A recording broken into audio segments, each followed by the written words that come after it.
Good evening and welcome.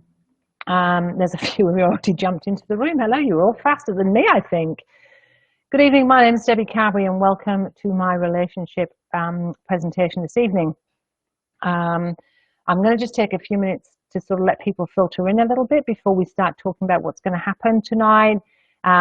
If you guys could let me know that you can hear and see me, that would be really, really good.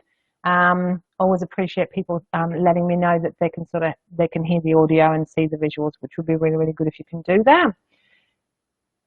Hi everybody, I can see more people coming in, which is really great. It is a sweltering 35 degrees in Brisbane, Australia, and I'm about to keel over. It's been the hottest here for a long time. So yeah, not really enjoying my hot Brisbane weather today. I'm sure some of you in the other part of the world are a bit cooler than we are. All right, I'll just get started. So on the right-hand side of your screen, you will see the chat screen. If you would like at any point in time to make comments or share information, please do so. You're more than welcome to talk throughout the workshop.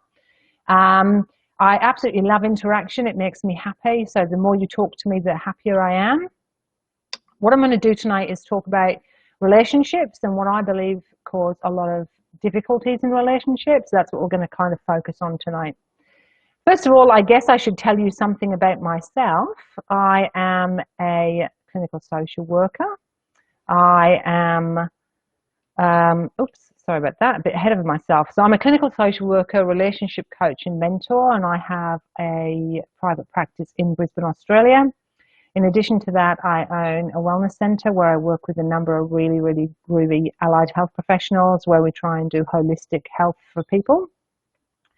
In addition to that, I am 50 years old, which feels old today in this heat. I'm a mum and I've got 4 kids who age from 20 to 13, which if any of you are mums know that is a lot. And I'm also a partner, so I've been with my partner for the last 13 years. And part of this story of this relationship stuff that I talk about is my own journey into discovering my own attachment styles and why I stumbled around in relationships for quite a long time in my 20s and 30s.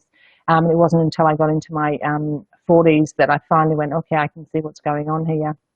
So tonight I am going to be talking about relationships and talking specifically about connection and attachment. We are biologically driven to connect. It is hardwired into us from the day we are born. Our need to connect with our parents and get our needs met is incredibly important to all human beings. So one of my heroes is Brené Brown, and Brené Brown says, connection is the energy that is created between people when they feel seen, heard, and valued.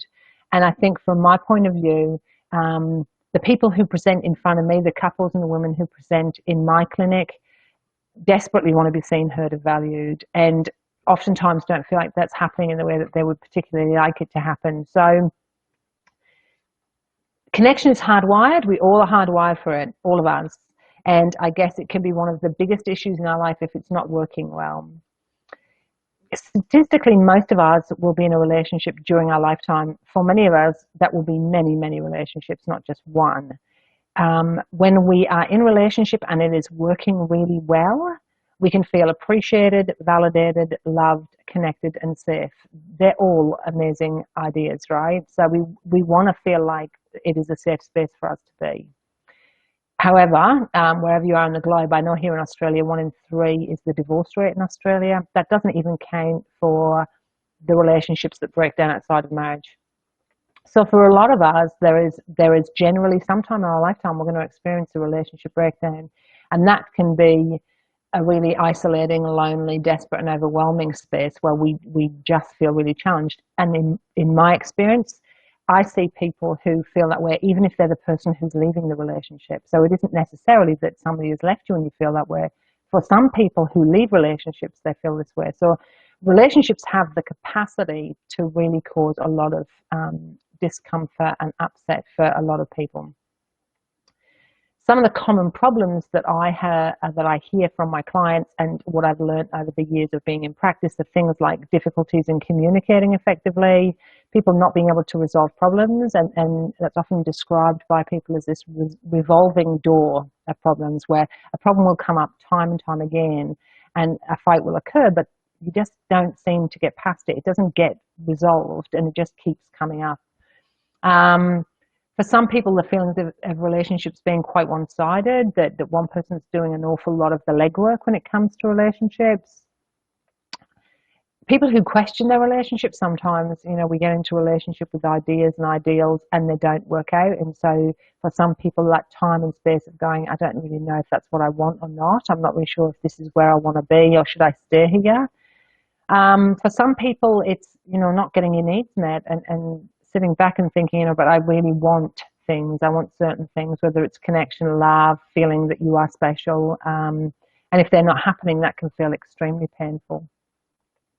For some people, it's loneliness within the relationship, and I think this is particularly difficult for people. If your partner works a lot or has a lot of activities that they participate in where they're just not available, then it can be an extraordinarily lonely experience being in the relationship, really, really, really uncomfortable, and sometimes really intolerable to feel so lonely and yet be partnered. Excuse me. So I know from my work that there are some really common stories, some really common startups in relationships. But things I hear a lot are things like, I met this amazing guy and we hit it off immediately. The chemistry was unbelievable. He's attentive, he's kind, and he really gets me. This woman's really excited generally. And unfortunately, as this relationship progresses, what I tend to hear next is, I worked really hard to get him hooked, and now he really doesn't seem to care about me. He's busy, he's got a lot of things going on, he's running around, and I seem to be doing all the chasing now. Other stories are things like, I met this guy and he has a great job, he's reliable, he's kind, he's really loving. He's actually perfect, he's better than any guy I've ever dated. He's the sort of guy I've always wanted to date. To find that within a very short space of time, that person will be saying to me, my gosh, he's boring, he's predictable, he's quite needy, and it is turning me off. I don't want to be in this relationship with this guy anymore, even though I thought this is what I really wanted in relationships.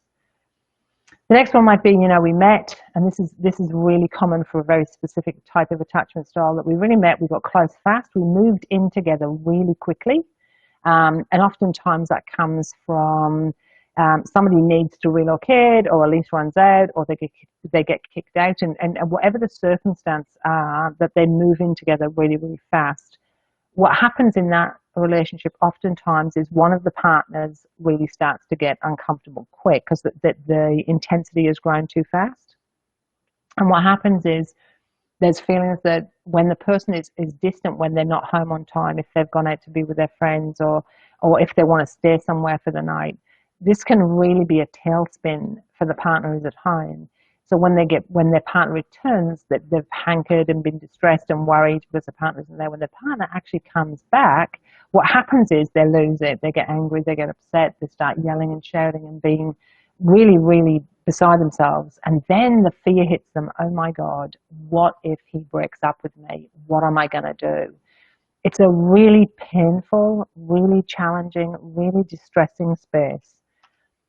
Another one is, and I have to say I'm guilty of this myself when I was in my 20s, same guy, different head. I swear every time I meet a new guy, I'm like checking the criteria. He's got to be nothing like the guy I met before. He's got to be much better, and I tick my boxes, and I'm absolutely sure. But sure enough, within no time at all, same guy, different head. Why do I date the same guys over and over and over again? So those are the startups that I see in relationships. When people get past that, if people can get past that, and some people do, the people who get past it tend to then have other issues come up in their relationships. Things like low levels of satisfaction, constantly feeling like their needs are just not being met. Again, the same issues just coming up time and time and time and time again. These are attachment wounds that just gape open and just can't seem to get resolved.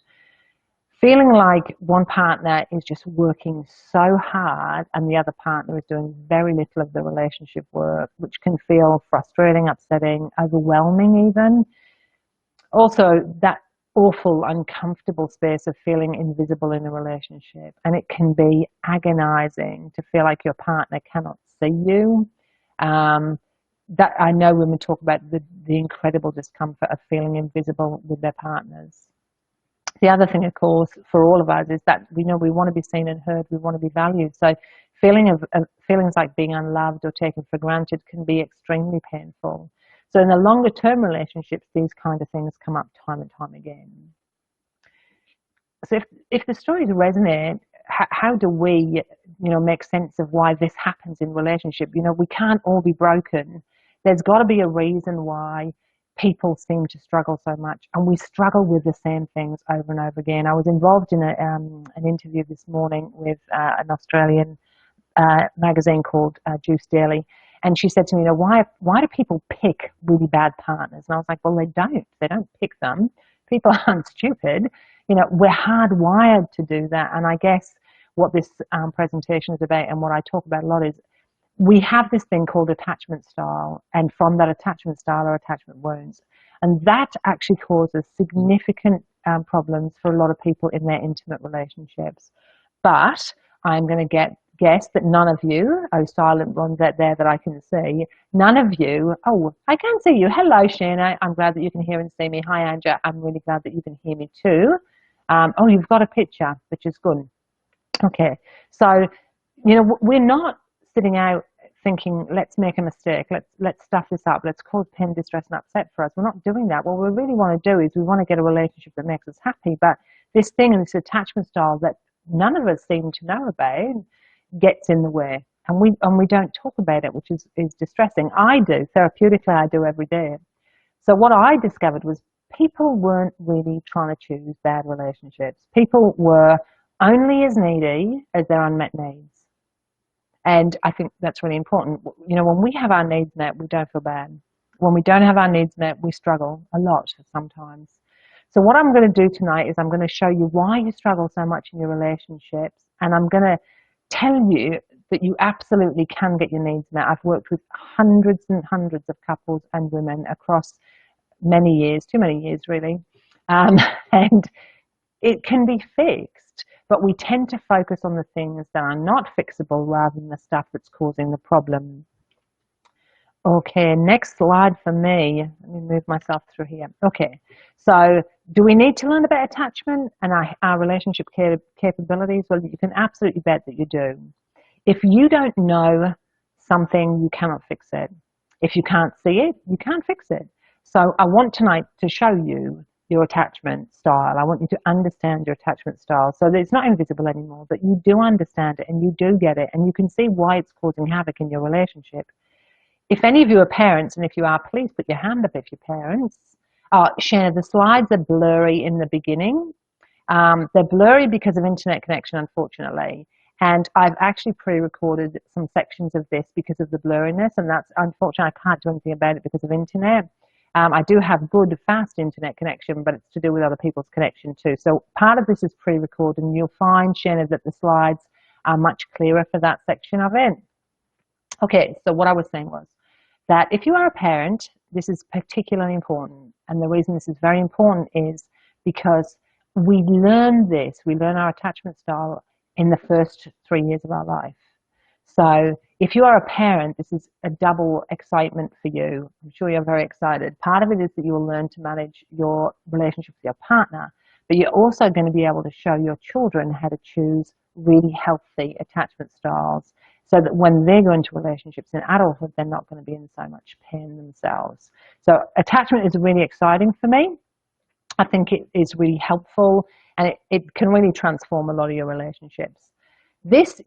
I'm a very visual person, so this is my toolbox, and my toolbox is over a period of time, what I decided to do was to focus on my history and find out what tools are in my toolbox, and I'm going to do that with you guys tonight by running some videos that will talk to you about different things. The first thing we're going to talk about, because it's really important, right, is attachment style. So I'm going to begin with you now and spend probably the next 15 minutes talking about attachment style. These videos, ladies, will be better and clearer for you when we start to run the next lot. And unfortunately, I can't adjust focus. It's not really about that. It's about download. So these ones will be a bit brighter and sharper for you. If you have any questions at all, you are more than welcome to put them into the chat at any point in time, and I will answer them at the end of this section, and I will do so throughout the rest of this evening. I'm going to put some polls up too, so if you're interested in answering some of the questions, please feel free to do so. All right, ladies, let's get started. I think there are 6 important factors that contribute to an amazing relationship, and the 6 that I feel are really important are the attachment style you have, the things you want and need in a relationship, your core values and beliefs, whether you do or don't do boundaries well, reciprocity, give and take, and how you interact and react with your partner. So I'm going to talk to you about attachment initially, and I don't know if you ever heard this word before or not, but attachment is something we therapists know a lot about. And attachment is about the way we connect really early on in life. So what I want you to do while I'm talking about attachment is think about if you can recognize perhaps your parents' style of attachment through what I'm saying, maybe your own style, a partner's, a current partner's or a previous partner's, and just listen to some of the things I'm saying and see if you can pick out things that describe the ways you might interact with some of these people. So what is attachment exactly? Well, attachment is the biological root of love. It is, it refers to the way we relate to other people, and our attachment style is actually formed from birth to about the first 3 years of our life. This style of relating that we learn so early on when we're infants is actually used in our intimate relationships and the way we parent our own children as we get older. During infancy, how our parents respond to us establishes our style of attaching, and so it's about when you see a small baby cry and you watch your mum who will then soothe that child. That baby learns, if I want to get my needs met, I need to do very specific behaviours, and my mother responds to me. Depending on whether our parents were very responsive to us and took care of us in a way that was helpful or not, will depend on the style of attachment that we actually have. So that style is taught to us really, really, really early on in life, and it's the style that tells us how we get our needs met by a significant other. And that pattern that we learn in that really, really early stage of life, we take through with us for the rest of our lives into every other intimate connection that we have. So personal relationships, intimate relationships, and relationships with our own children. These styles of attaching go on to guide the way we feel, some of the thoughts we have, and our expectations within our intimate relationships. So I'm sure you can understand, given that it's really important for you to understand your attachment style and the attachment style of your partner or a prospective partner, because if you have very different attachment styles, you're going to have some really big struggles in your relationship. Also, if you have an attachment style that is quite challenging for you, it's going to be hard for your partner to meet you where you want them to. So in understanding what your attachment style is, it gives you the opportunity to try and structure a relationship differently. So there are lots of different styles of attaching, but the 3 most common, and the 3 that I'm going to focus on, are secure attachment, anxious, and avoidant. And according to research, 60% of the population are securely attached, 20% are anxiously attached, and 20% are avoidant.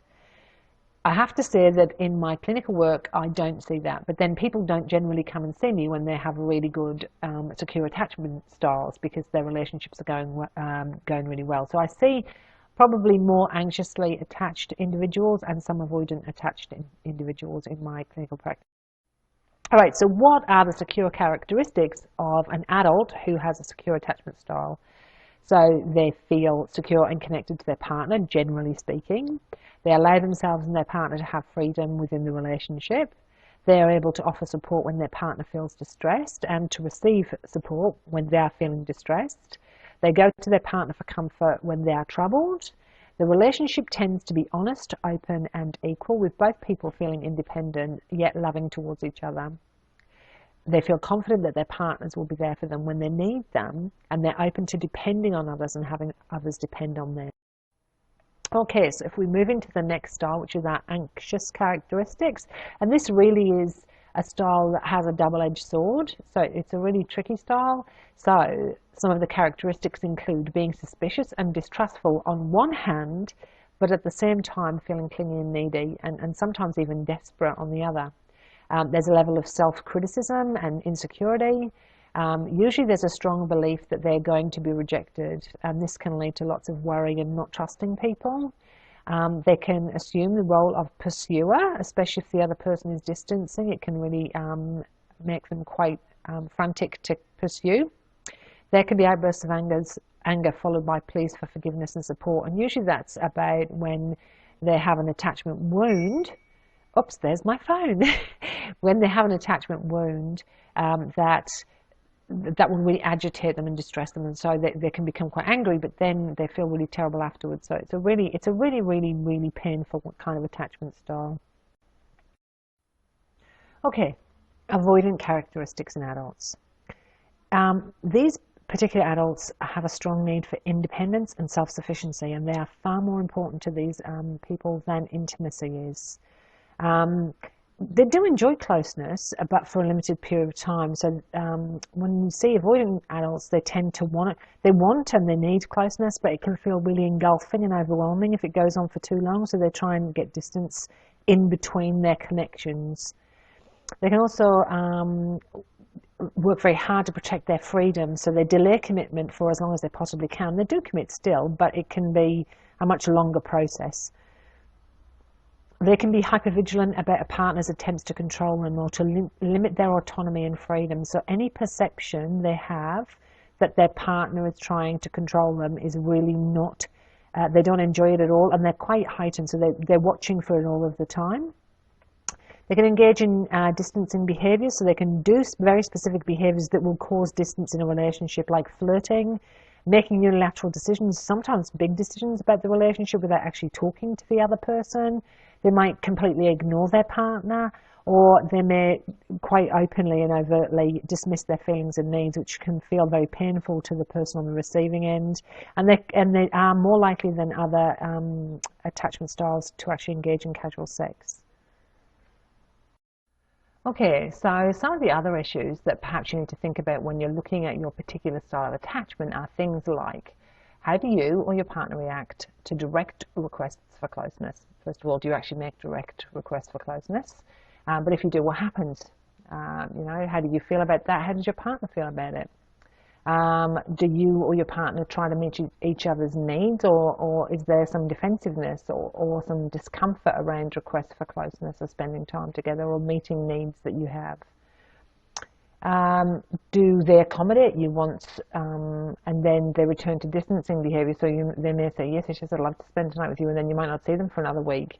Or they may not answer their phone, or they may not respond to emails, so that there's then a distancing behaviour after you've had a connection. Do they welcome closeness and connection, but they require lots of reassurance about your commitment and about the relationship itself? Do you sometimes, really date the relationship, even though it looks like it's really committed and he really is in it? Do you wonder and worry that, oh gosh, maybe this isn't going so well? So you look for lots and lots of reassurance, and he says things like, I've told you 100 times I really like you. I'm really in love with you. I really want to be with you. I'm really committed to this. But there are still dates inside your mind. Okay, so just something to remember, that somebody who has a secure attachment style will not play games with you, will communicate well, and will compromise. People who have the other style of attachment really struggle with some of those things. It's not necessarily deliberate, but it is a pattern of behaviour they've learned over a long, long period of time. And so, you're going to be able to tell quite quickly if a person is securely attached. Watch TV shows, look around you in the office, watch people in your community, and you'll be able to tell those people who appear to be quite securely attached. So yeah, keep an eye out and see what you can find. All right, I've got some questions for you then. Did you see your own attachment style in some of the things that I just shared with you? What about your current partner or your parents? And of course, what about the style you use with your own children if you have children? So I'm sure that during some of that information I presented, you would have spotted some things that made you go, that sounds really familiar. Understanding your attachment style and the person you're in a relationship with, or you're considering being in a relationship with, is vital in my opinion. And it'll help you to have a happy and fulfilling relationship. Here's the rub. Relationships activate our attachment style. So we can only really work on changing our attachment style itself whilst we're in a relationship with another human being. However, there's still a ton of work that you can do to improve how you manage relationships generally by yourself, so that when the time comes and we do partner, we're able to have a more secure attachment style with that person. Your intimate relationships will unconsciously stimulate your attachment style and your attachment wounds. And I guess this isn't a fatal blow, people.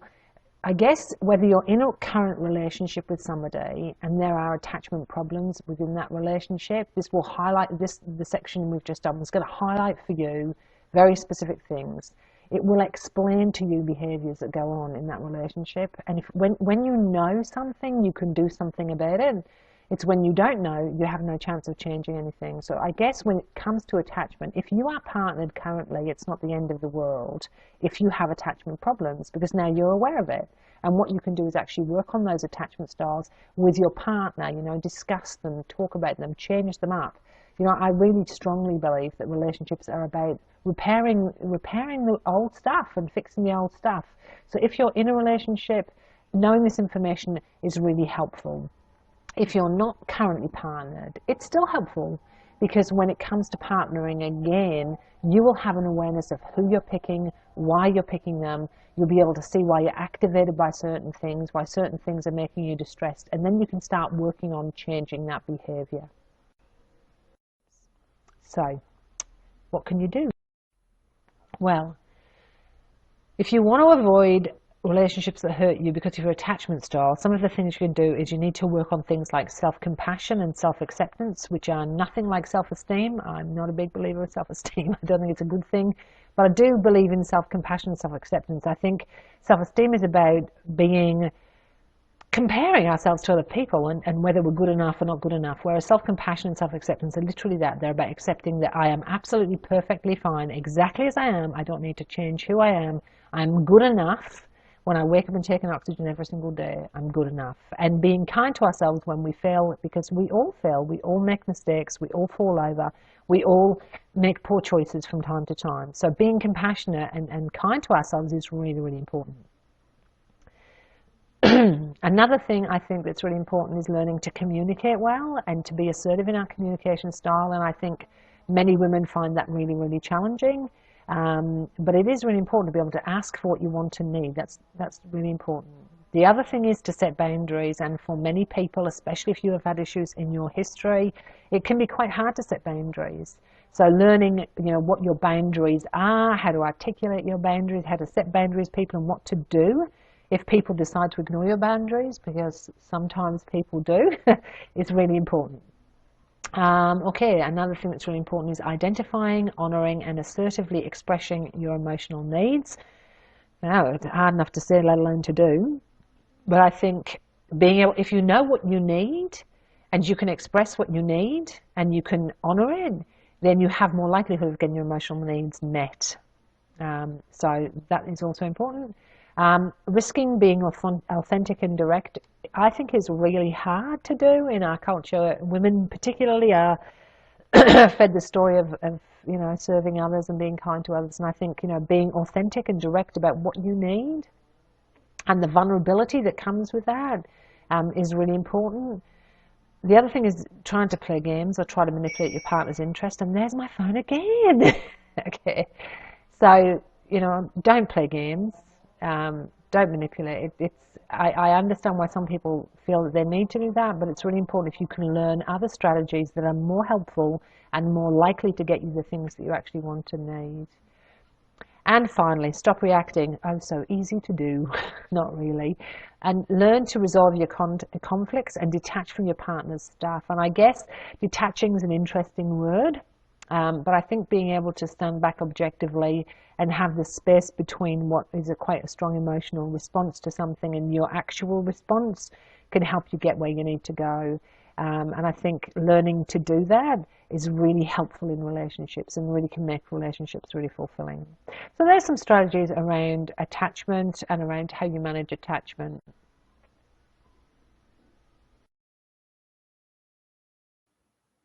Okay, so I'm sure if you've never heard of attachment before, that would have some interesting information for you. As I put through on the chat screen, actually, if you've got any questions about that, just pop them through to me. If not, I will be taking questions throughout the webinar. So just put them through when you're ready. I'll hang on for a second because there is a bit of a lag. So if you've got a question about that section about boundaries right now, sorry, not boundaries. If you have anything about that section about attachment right now, and you would like me to answer some specific questions, I'm more than happy to do that. And if not, what I'll do is I'll move on to the next section, which is about boundaries. And we talk about the overlap between attachment styles and boundary styles. A lot of people don't know there are boundary styles, but those two are they're quite bound together. So you might find some really interesting information now coming up about boundaries and how your boundaries can actually cause you some problems. Anybody got any questions for me? I can't see any coming through. I'm hoping you can all hear me still and see me still, which would be great. And if you don't have any questions, what I'm going to do is move on to boundaries next. Okay. So now I'd like to talk to you about boundaries. For some people, boundaries is a foreign word altogether. Some people know some or a little about boundaries, so I'm going to just give you a basic overview. So boundaries are the rules and the principles that we all live by. You know, a house has a fence. You know what's inside of it belongs to you and what's outside of it is none of your business. So boundaries are like fences around ourselves. So the boundaries are the rules and the principles that we live by. They define what we're willing to accept and what we're not willing to accept from other people. Our boundaries are based on our values, our beliefs, our culture, as well as the things that we want and need. And love and respect cannot exist without boundaries. So boundaries are really important when it comes to intimate relationships. So what is it? So the definition from the dictionary is, boundaries are guidelines, rules, or limits that a person creates to identify for themselves what are reasonable, safe, and permissible ways for other people to behave around them, and how they will respond when somebody steps outside of those limits. Some of the really key words here are things like what is reasonable, safe, and the definition of what is safe for people is very different, and what's permissible, the things that people are allowed to do. And I think understanding what boundaries are about is really important. So some types of boundaries that we have. So we might have material boundaries, you know, about the things that belong to us and whether we share or don't share them. We might have physical boundaries about whether people can touch us or be in our close proximity or not. Mental boundaries, emotional boundaries. We might have sexual boundaries and also spiritual boundaries. So there's different domains in which we have boundaries, and of course depending on how closely connected we are to people will depend on how flexible that boundary is.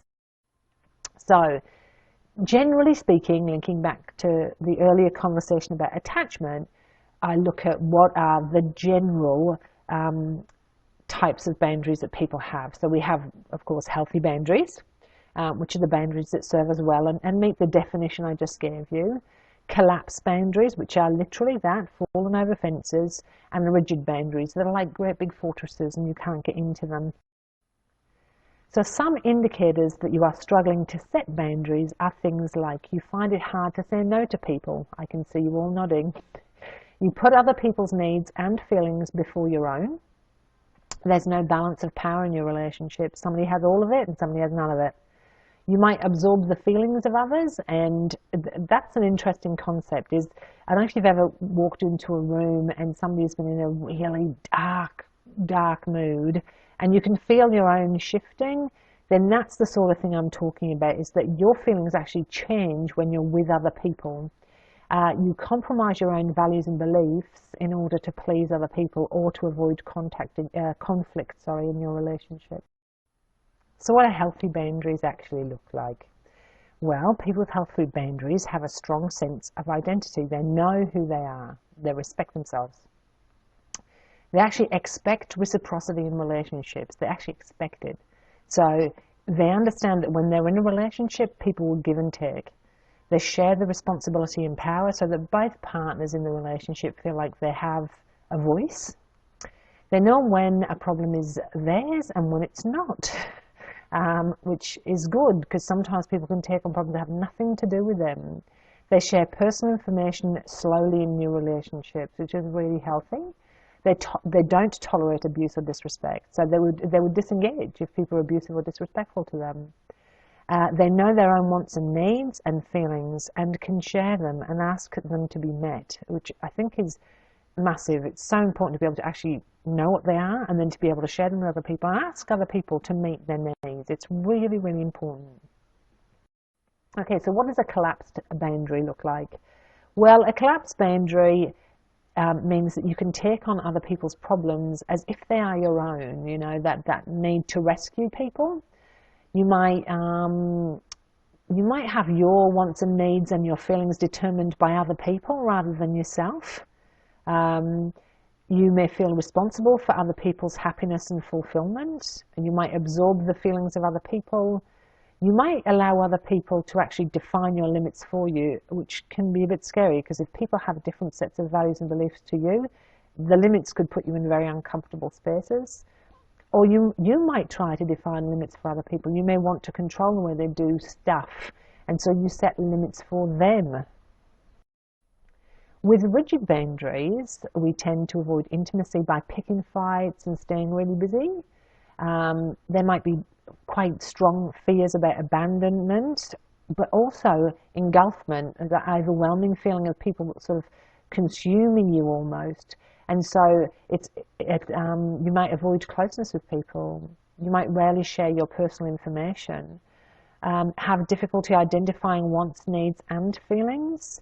And in relationships, you have a separate life and little shared social life, and you rarely ask for help. So ways to improve boundaries. Number one, you need to identify your own values and beliefs so that you can see when boundaries are crossed.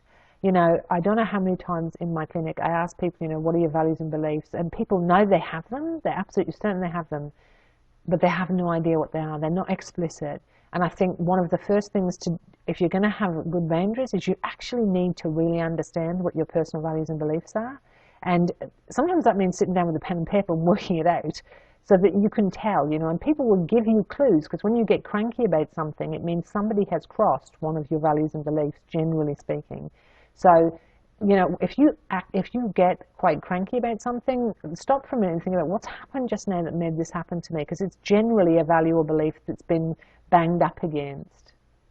You know, for some people, it's important to just make a list of your personal rights, you know, and down to things like you have a right to be happy. You know, you have a right to personal space. You have a right to be treated with respect, you know, and I think making a list of your personal rights for some people is really important. You know, again, it's not done explicitly, and I think when you know what your rights are, it makes it a bit easier when people are doing the wrong thing. You can actually say, hang on a second, that's not acceptable to me. Learning and practicing how to say no. This is massive. The amount of people who say yes when they mean no is very high, and I think being able to say no is a really important skill, and I think you have to practice it sometimes. I quite like saying no to people, and I think it is important. You can only give what you have, and if you're saying yes all the time to things and you don't have enough reserve left, then you're going to get pretty resentful pretty quickly. So learning to say no is really important. Asking for help when you need it. You know, I know plenty of women who struggle along and just don't ask for help. And, you know, people generally want to help. I think people, you know, just generally want to help out if they can. And learning to ask for help and know that it's okay. It puts you in a vulnerable space. People can say no for sure. But at least when you ask for help, it gives other people the opportunity to help you out, and use the opportunity to see that people will. When you ask people for help, they will come and they will help you.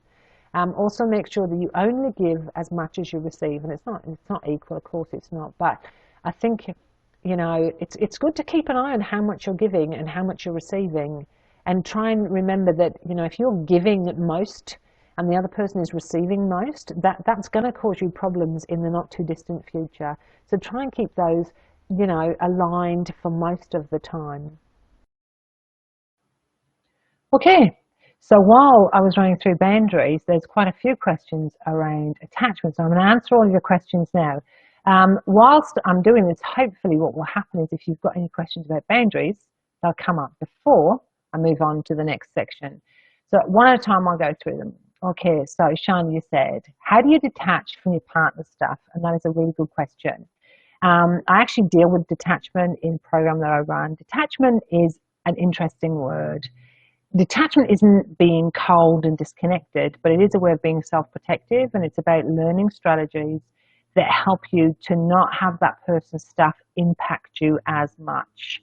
And it is something that it's a learned process. It's not something that you kind of go, okay, this is the recipe for detachment, and it works. If you have children, you'll know that sometimes you do something with your kids and it'll work perfectly, and the next time you try it doesn't work at all. And detaching is really, it can be like that with your partner, and I guess it's about learning and trying different things that help you to put distance between their stuff and you. It absolutely can be taught. I do teach it in a program that I run, which I'll talk about later in the presentation. So it absolutely can happen. Okay, I'm going to move on to the next question, which was Kim's, which is, how do you deal with a partner who has anxious or avoidant attachment styles? Well, Kim, first of all, you know what I was talking at the beginning about, you need to be able to see it. If you don't know that that's what it is, then it becomes them just being painful and difficult and maybe hurtful or cruel. And when you start to see it and go, oh, hang on a second, this is a strategy. They use this strategy in this relationship because of a wound. Then together in partnership or by yourself, you can work of ways. Again, it's a process of you going, okay, what do I need to do so that I don't get pulled into that? And how am I going to help my partner to manage their attachment style while we work through this? And again, I run a program, and the program really goes into depth about how different attachment styles work, what the components are, and how you work your way out of it. Because the beautiful thing about attachment style is it's not static. Attachment style is something that changes in relationship. It's in relationship that we can fix it all up. So it's really, really hopeful. It's about knowing that together as a team, you can kind of overcome it. When you stop believing that it's about the fight and you start to see that it's about an attachment style. So you can learn strategies to deal with it, and you can help your partner understand. And if your partner wishes to, they can learn about their own attachment style and start working on that.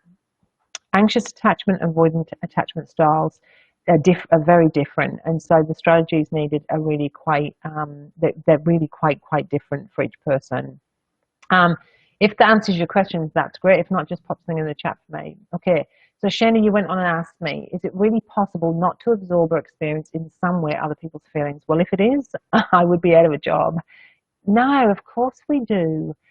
I find it really challenging when people say, "Oh, just you can't be hurt unless people hurt you. You can't let other people make you feel a certain way." Well, yes, we do. Of course, we do.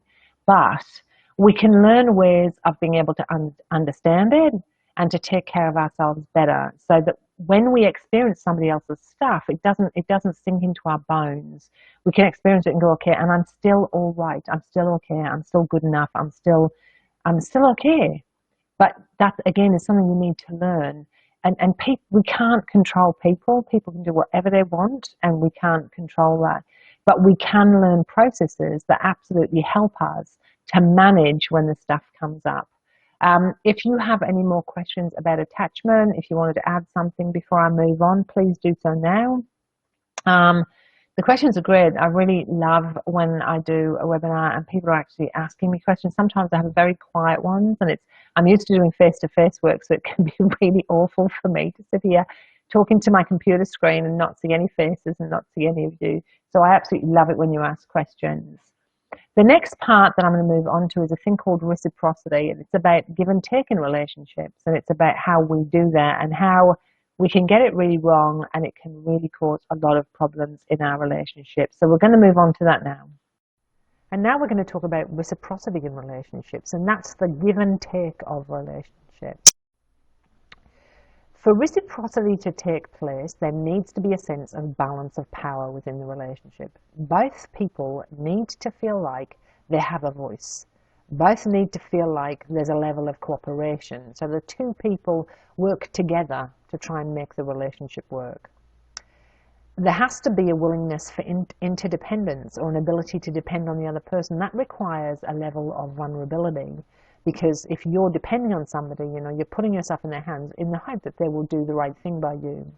And reciprocity sustains committed relationships. So without reciprocity, relationships just die. You know, if we give too much, we run out of steam. If we take too much, we could care less about the other person. So there's a level of indifference. So that reciprocity is so important in maintaining committed relationships, keeping people together. So the buzz of early relationship connection fades so fast, probably 6 months, the real buzz of it. And an intimate relationship can be soul destroying if one person gives a lot more than the other. So if you're the giver, it can do an awful lot of things to who you are and the way you feel about yourself. Now, we want to love our partners, right? But we want to love them and we want them to love us back. We don't love them and just love them unconditionally. I think you might love your child unconditionally. You might love a pet unconditionally. But generally speaking, when it comes to intimate relationships, there is an expectation that that person will at least love you back.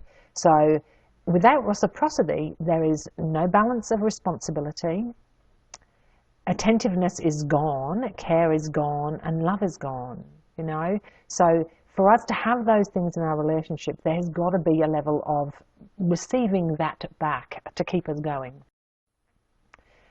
If we constantly put others' needs ahead of our own, it's exhausting and it also soul destroying, you know. And when you give, people with either reciprocate, they do the same thing back. They will generally, you know, if you give some, they give some too. Some people don't even notice if you're giving.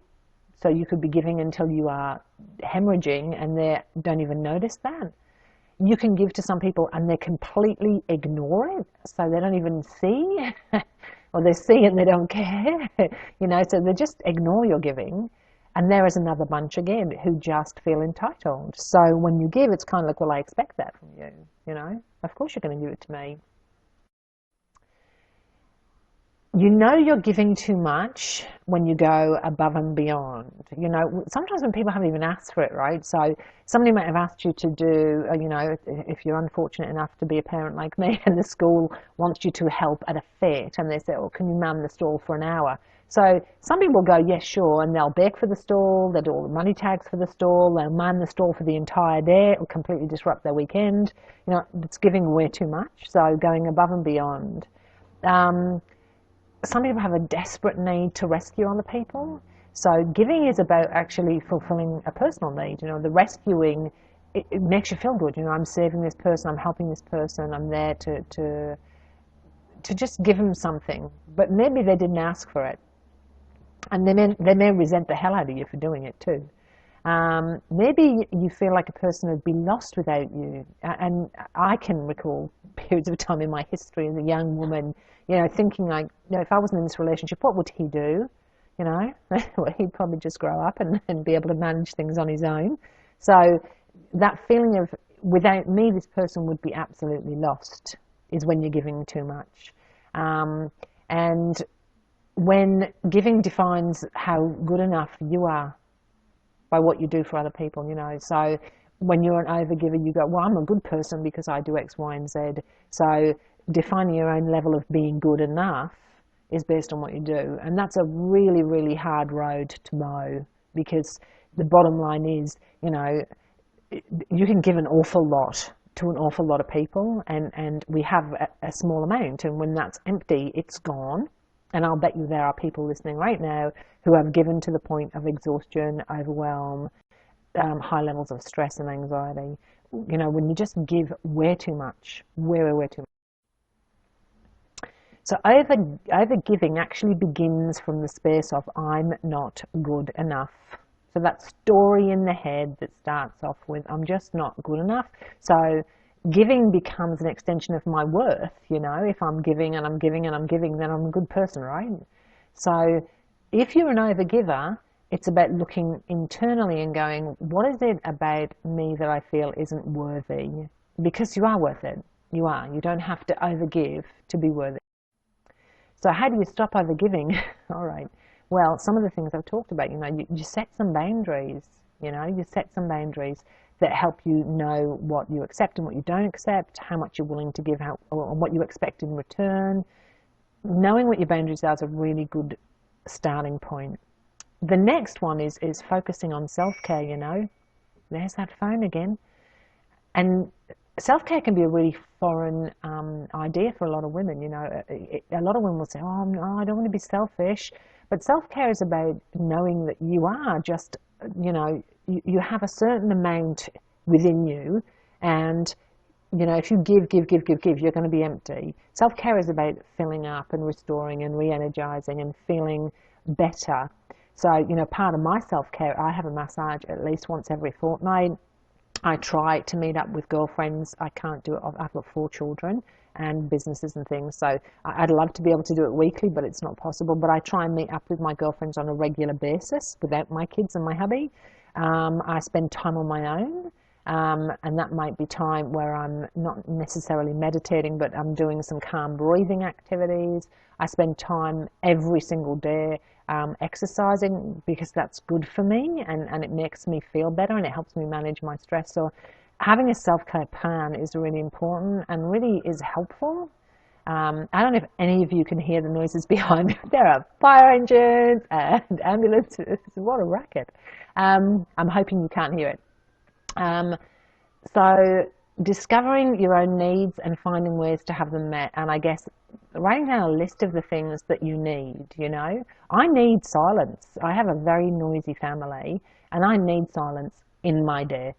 I need people to leave me alone for periods in my day. I need to have fun and laugh and connect also. So understanding what my own needs are and finding ways to meet my needs. And our partners can't always meet our needs.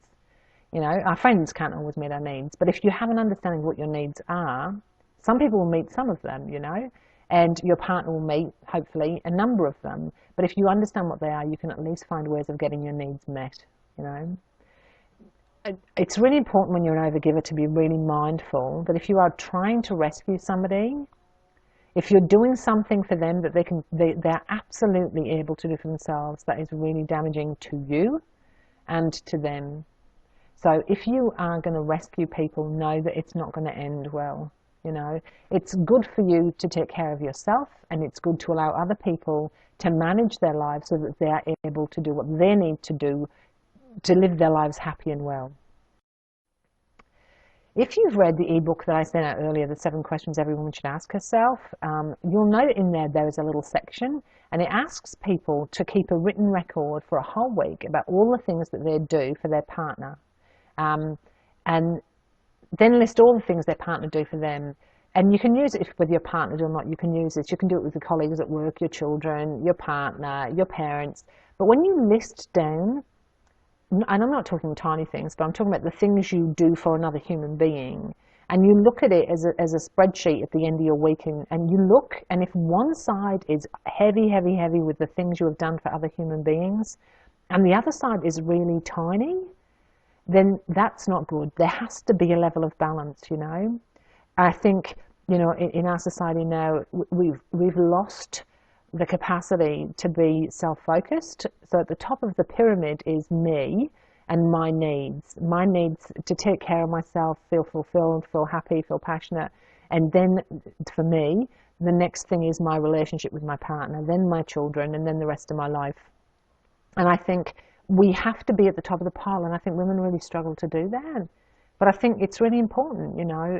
It tells us and those around us that we value ourselves enough, that we think that we're important enough to make time for ourselves, you know. And I think we make happier, more contented, more fulfilled women and partners when we do take care of ourselves. So reciprocity is very, very, very important. It's good to give, but it's equally important to receive. So try and take a bit. It's really good for you. Okay. Gosh, you guys have got some great questions. Shirley, you asked a second ago, can my relationship improve if only one person in the relationship is working on the attachment stuff? You bet you can. So basically, people seem to think that unless both partners are working on making change, that change can happen. In my clinic, I see people all the time where one partner doesn't want to or doesn't feel that they can work on their stuff. And what I know for sure is that they can still make massive, massive difference in their relationship. it isn't easy when one person is refusing, because then you have to do all the work and you have to make choices about your relationship. So that can be really painful and a bit distressing. Um, so I'm just reading another question from Shanna. I'll just answer this one first, Shanna. The bottom line is you can work on it by yourself. So there are things you can do that will help you. You talked about detaching before. There are things you can do in your relationship that absolutely can be changed without your partner participating. If you're in a relationship with somebody who has an attachment issue, and you know what? A large percentage of the population do, 40% of the population do. So for those of us who have attachment issues, and I put my hand up to that too, because I do and I know I do, what happens is when we become aware of it and we start to work on it, our partners have no choice but to change. And the reason they have no choice to change is when we change our behavior, they have to change theirs. If we do what we've always done, then they will do what they've always done. It's when we go, okay, actually I'm going to set a boundary. That doesn't work for me. That's uncomfortable or painful for me. And so I'm choosing to make a different choice. Then you can bet when you set a boundary with somebody that it absolutely makes a difference in your relationship. So you absolutely can improve your relationship, even if you're the only person working on it. The other thing to remember is we have an attachment style. Whether we're in a relationship with the person we're with now, whether we stay with them or we leave them, we take ourselves wherever we go. Our attachment style will determine the person we choose next. So it doesn't matter at the end of the day, when you change your attachment style, you change the people that you choose and you change the relationships that you're in. And I hope that answered your question, Shana. I hope I'm saying your name right. If you want to ask me some more questions, go ahead. So Shana, the next question you asked me is why me, partner, children, and not me, children, partner? I'm a bit confused about that question. If you want to clarify that for me, I will try and answer that. I'm a bit confused. Yeah, I'm a bit confused. So if you want to clarify that for me, I will try and answer it for you. Okay, so you've asked a lot of really great questions, and I guess the reason I'm doing a presentation and the reason I do presentations is because over the past 10 years, I've discovered that many women and couples, I see couples and I see men actually, I have guys who come and see me as well, discover that, they have very similar relationship patterns. And in my clinic in Brisbane, I've watched and participated in lots and lots of couples transformations and women's transformations where I see them absolutely morph from the relationship that they've always had to a very different, much more fulfilling relationship. But in my clinic, I'm really limited in how many people I can see. So for me, I'm in a busy practice. My practice is usually quite full. And what I decided was it was just getting impossible for me to meet the demand. And I was then getting contacts from people around Australia saying, can you work with us? Now, if you're in Australia, you will know the Medicare system here, that within the Medicare system, things like online and telephone and things like that help are really not endorsed. And so there will be in years to come, but not right now.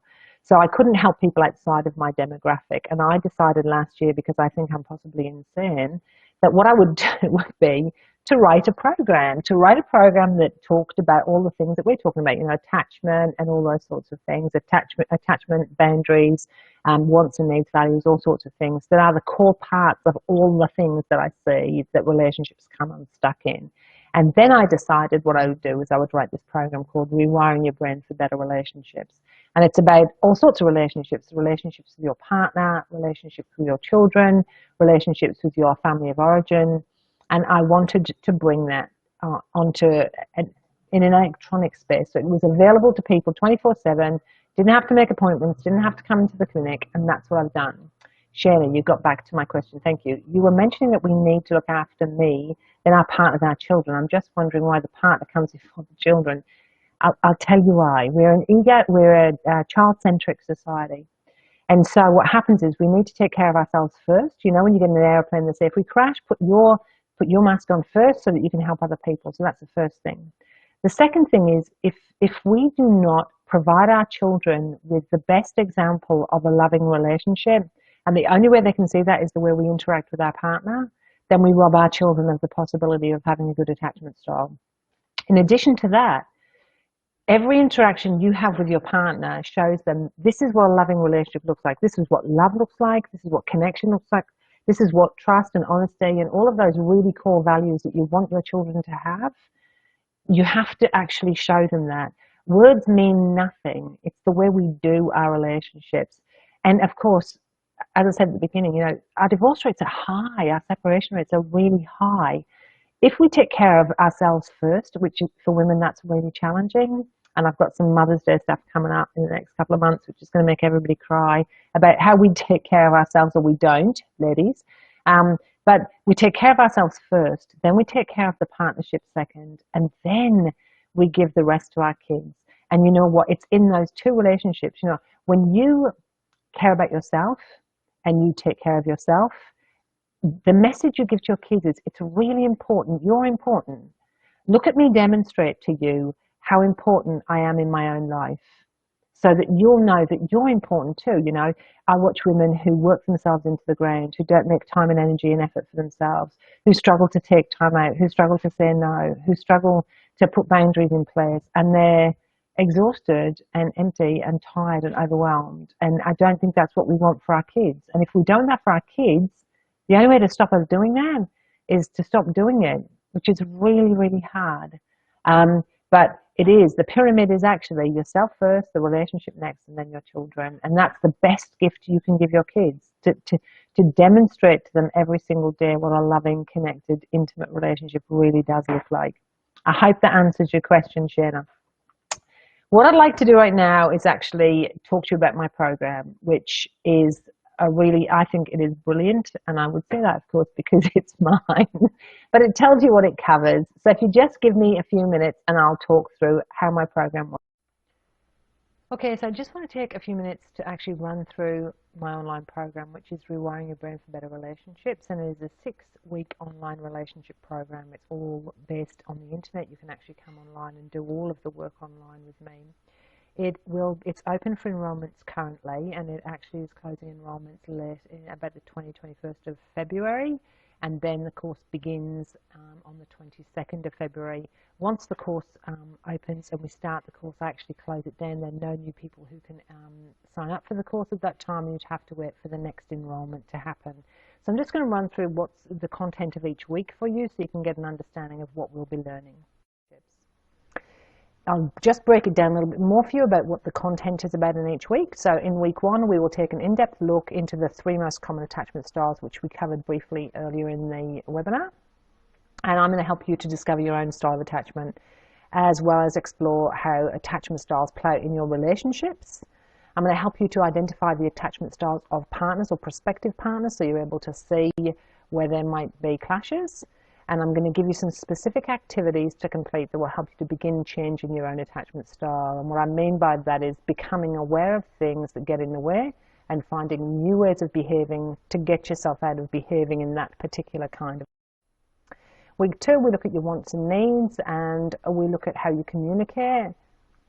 And I'll help you to be more assertive. So we're going to really deconstruct communication and look at the way you currently communicate and how you need to communicate to get your wants and needs met, how to set boundaries. We're going to look at how criticism from others might affect you and how to deal with that, how to teach you to say no and why that's really important. And I did talk about that a bit earlier. We're going to dig deep into identifying what your wants and needs actually are. Because you can't have your wants and needs met unless you know what they are, and you can ask for them to be met, or you can get them met yourself. So it's really important to actually identify those. And I'm going to introduce you to the 5 love languages, which I think are really great, and they help you to discover your own and your partner's preferences.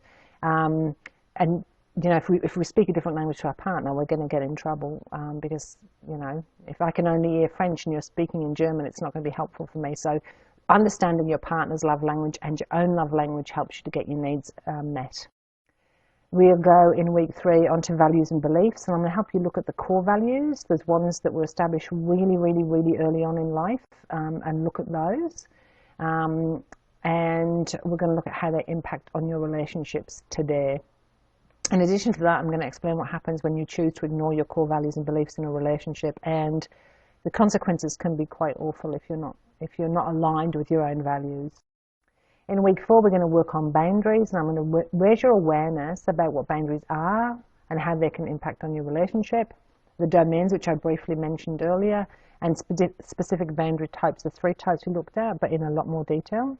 I'm going to help you to explore what types of boundaries you currently have, and we're going to work together so that you no longer choose unhealthy ways of dealing with boundaries. In week 5, I'm going to talk to you about reciprocity, and that's the give and take we have in relationships. We're going to explore how much you give and why. We're also going to dig around a bit in why you might give too much, and for a lot of people that's about feeling good enough, and I want to show that you are good enough. I think we'll take a little peek into perfectionism and try and lose perfectionism, because it doesn't make people very happy in my experience. And I'm going to teach you how to do things just a little bit differently. In week 6, we're going to take a look at conflict and self-care. And what I'd like to do in that week is help you to understand why you get so reactive to your partner and what your hotspots might be, so that you're able to be more responsive than reactive. I want to teach you how to detach in a loving way from other people's negativity. And the word detach kind of makes people a bit uncomfortable, but it's not like disconnecting and being cold and being mean-spirited, just finding ways to not get sucked into or pulled along with other people's stuff. I also think it is really important that I help you find some ways to self-nurture and take care of yourself. So we have a section that is completely about self-care, and it's really important. The relationships that you have with other people are really dependent upon the relationships you have with yourself. So I talk about that. And of course, at the end of the course, I want to bring all of the components together so that you can kind of use it in a bit of a nutshell and see how it all works cohesively. Okay, so as well as the content that I've just talked about, the program includes an exclusive access to the members area of my website. In there you will find weekly videos, 2 to 3 videos a week that are on the specific topics that we're going to be covering for that particular week. In addition to that, I've included downloadable worksheets that can be completed each week. The worksheets are really quite pivotal because that's the part where you get change. So the worksheets are the part where you do the work, I guess. And so for that, accountability to me is really important. So I check in with people to make sure that they're on track.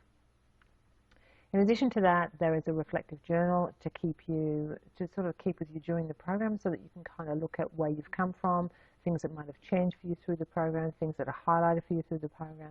That is a downloadable journal. And there is a private Facebook page where I am available from Monday to Friday between 7 and 8 p.m. I'm not available weekends. And you can connect with me and other members of the program, ask questions, put things, if you have a special request or something you need clarified, that's the place where you'll have access to me each week of the program. In addition to all of that, I run a Platinum program alongside this 6-week program. The Platinum program has a very limited number of spaces. There are only 7 spaces available, and in that program, all of the things I've just discussed are included. But in addition to that, I provide 4 one-on-one, 1-hour calls where I'll discuss very specifically your attachment styles and needs, and anything that comes up where you really want to dig deep into what's going on for you and really have me help you to do some big changes in your life. So that program, as I said, is only available for 7 people. It is an application process, and you'll see that on the website. You can actually find more information about it and do an application for it. However, there are limited spaces, so once they are full, I can't take anybody else for that program. But I do then put people on a wait list for when the program opens next time. So that kind of really encapsulates what the whole program is about. Oops, my mic was off. That is not good. I was actually talking to myself for a period of time there. That was not helpful. Hello, sorry about that. Okay, so that's my program, which I'm extraordinarily proud of, and I actually think my program is amazing. In the middle of that, Anya asked a question. The question Anya asked is, from your experience, are anxious and avoidant attachment styles compatible at all? In other words, do you think it's possible to make a relationship work if one partner is the avoidant type and does not cater for a great deal of reciprocity? And the answer to that is yes. However, Anya, if you happen to be anxiously attached and you're with a person who is quite avoidant, you're going to feel a lot of pain in your relationship. a lot. And again, they're continuums, right? So we don't just have anxious and they're just anxious and avoidant, there's avoidant. We have continuums. So people may be a little bit avoidant or a little bit anxious. Some people may be extremely avoidant. And so, yeah, if you're in that relationship, either you learn to adapt and you learn to go, okay, I will meet my needs in another way. And that might be companionship or connection or trust or honesty. It could be 1,000 different things that you need to get your needs met with. But you choose to do that outside of your relationship because you expect that your partner can't do that for you. So if you choose to do that, then yeah, sometimes it absolutely works. For some people, though, it can be very painful and really challenging. I guess the perfect storm would be if both people went, hey, we both have attachment issues and we both want to work on them. The thing I know about people who are avoidant in their attachment style is they actually do like connection. They do want to be in a relationship, but it's just overwhelming and painful a lot of the time. So when we can help them to tolerate that and get comfortable with the discomfort, then those people can actually learn to be more connected and allow people further into their lives. But it takes time and it takes patience. And I guess it takes commitment. Some people are really worth it, you know. Some people are worth the effort, and there are really amazing people behind their attachment styles. But it has to be something that you decide. When I work with people in the clinic, I talk about percentages, you know, and how much work you have to do and how much you get in return. And I guess I do 100 out of 100 because that's a good percentage, you know. So if you work out, I'm willing to give 50 and get 50, or I'm willing to give 60 and get 40, or I'm willing to give 70 and get 30. When you decide where your cutoff is, it's a bit easier to decide how you're going to manage the relationship. And if there's a point where you go, nah, I can't keep doing this. So yeah, it is really, really challenging. You know, you asked about my experience, Anya. Well, I have a lot of experience actually. So I have been asked to contribute to a lot of different online magazines, newspapers, radio stations. I write for, this weekend I had an article in the Body and Soul magazine in Australia, which is the largest magazine in Australia. I regularly write for the South African, Mads of Mums. I do regular posts. I did the Huff post a couple of weeks ago. Lifestyle U run a lot of my articles. So I do have a lot of experience. I have worked for a long time in this field. It's been a long, long, long time of studying and working with people before I got to this space. So yeah, I've outlined why your relationship issues happen, and I've given you some tips about how you might want to change them. Most people really need help, though, to navigate that, and I guess some of the questions that have come up tonight kind of really do indicate that people do need help navigating that. It can be very easy for me to sit here and go, oh, you know, of course you can manage detachment, and of course you can change your attachment style, and of course you can set boundaries. Well, you know, I work in a clinic every single day with people who bust themselves working, and it's a daily process, and it takes a long time, but you can see change, lasting change that you can take into every relationship that's really important to you. I'm glad that was helpful, Anya. I guess what I know is that we oftentimes need a coach. We need somebody who will present us with the data, explain the situation, show us some outcomes and solutions, and then really help to walk us through the process of making the changes we need. I do that face-to-face with women every single day, and it is an absolute privilege to be part of that process. I absolutely love my job. I really, really do. The program now actually is available for you in your home, which is very new and very different, very new for me in Australia. Lots of people here really feel that it's a bit wacky, but I'm okay with that. I don't mind that I'm doing this in a different kind of way. I am now going to put up some links on the right-hand side of your page. These links are for the program. If you click on a link, it will open up in a new browser, which will mean that you'll get to save that after this is finished. If you don't click on it before I change it, you're going to lose the URL. It doesn't mean you're actually doing anything or you're paying for anything. It just means you can keep the URL if you'd like to have it for when we're finished.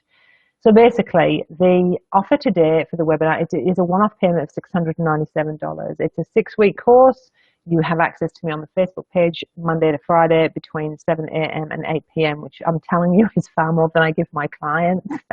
They don't usually have access to me around those kind of times. In addition to that, you know, you have access to all of the worksheets and all of the other information. And I really am there to help and support you as you go through the program. I know that it's transformative. I know that it works. I absolutely know that it works. And so yeah, I offer a complete 100% money back guarantee. So if people are not happy, if they don't feel that the program is for them after they've signed up for it and they really don't think it's going to meet the needs that they have, that's perfectly okay. I'm happy to refund your money. I also offer a payment plan which has just come up, which is a 2-part payment plan, and you can find that on my debbiecarberry.com.au/better relationship program website. So the part payment is 2 payments of $250. Two payments of $363. In addition to that, so if you want that link, you need to click it now. It's going to go because I'm going to put up another link. You should see this. I'm really not technical, and so I'm working through all these buttons, going, oh my god, I hope I don't mess this up. So the third and final one is a special offer for tonight and for tonight only. So this is a 24-hour offer only. Click it because it's just started ticking over. You'll see that it's actually ticking over. So for the next 24 hours only, I'm offering a 3-part payment. The idea of this program is it's affordable and that as many people as possible can actually do this program. I really want it to be available to people. So if you are interested in that, you're more than welcome to hit the link, and that will take you through to the 3-part payment, which I said will not be available. So you won't be able to get it once the webinar finishes, and it will close tomorrow. So you won't be able to go into it after the 24 hours is finished. Okay, so as I said earlier, people are only as needy as their unmet my tongue is twisted. People are only as needy as their unmet needs, and I think that is absolutely the crux of most relationships. I think, you know, when we feel like we're heard and we feel like things are working well, then absolutely we're fine. When we're not, we really need some help. This program actually is closing for enrollments in a couple of days' time. So the class actually starts on Monday the 22nd. So this is the end of enrollments for me. So this is my final webinar, which I'm a bit relieved about. It's been really busy this last month. So this is the final webinar for this round, and this round closes on Sunday. So you will not be able to actually log into the program and get into the program after Saturday this week. As an additional bonus for people who have come to the webinar today, the first 3 people who sign up for the course from this webinar, and because you have the special links when you sign up, I will know when you've signed up.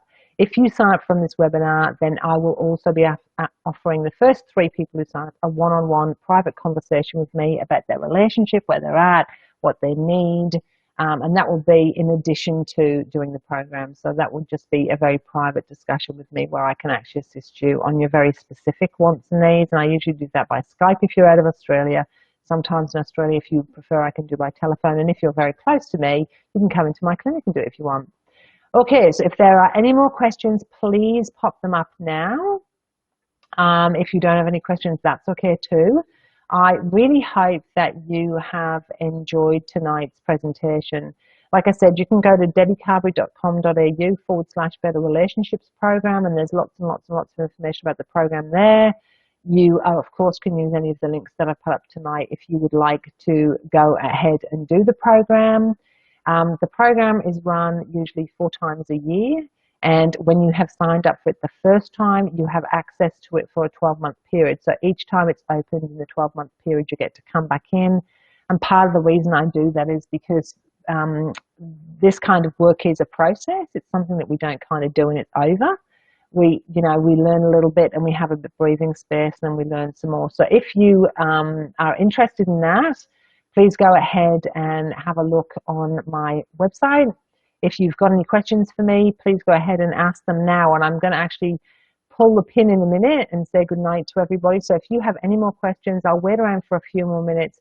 It has been lovely tonight. You've all really asked me some great questions, really thoughtful questions, which I've really enjoyed answering. You're a bit chatty bunch, which is great. Like I said, any more questions, pop them through. Anya, thank you so much, Debbie. It was greatly helpful and very much appreciated. I am absolutely thrilled that it was helpful, Anya.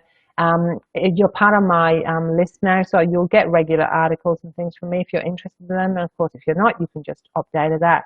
Like I said, the program closes for enrollments on Sunday, Australia time. So if you're interested in doing this round, pop on over and sign yourself up. If you've got any questions or you want to find out any more information, I'm more than happy to answer your questions if you'd like to ask me any questions.